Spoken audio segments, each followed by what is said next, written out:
si Maria Evelyn S. Alano. Ang tawag ko sa kanya ay Mama Ivy. Pero meron kaming hinandang konting program. Pero bago po ang lahat, may we request everybody to please stand para po sa opening prayer to be led by Brother Alex Buenapel.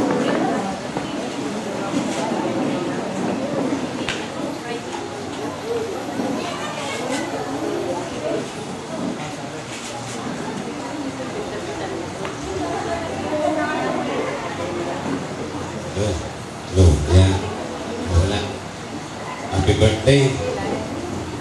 Alam mo ninyo, yun hong 50th birthday ay yun ho'y jubilee year. At yun ho'y sa kaugalian ng mga Hudyo ay talaga hong pinagpapasalamat sa Diyos at lahat daw ho ng mga kagalit ay nakakabati at lahat daw ho ng mga utang ay pinatatawad. Kaya ho, sino man may utang ngayon, pagkakataon na ho ninyo, let us always remember that God is always with us. In the name of the Father, the Son, and the Holy Spirit. Amen. Dear Lord,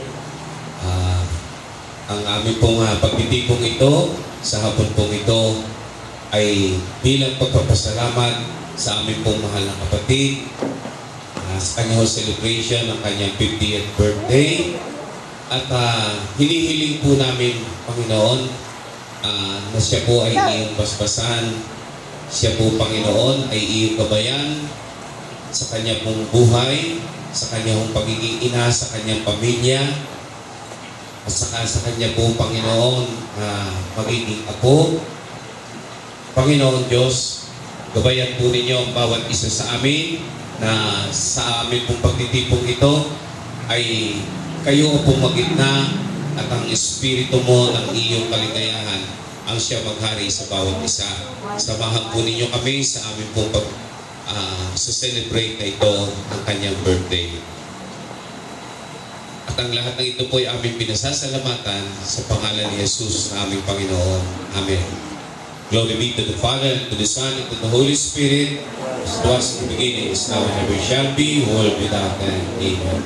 In the name of the Father, the Son, and the Holy Spirit. Amen. Magsipon na po ang lahat.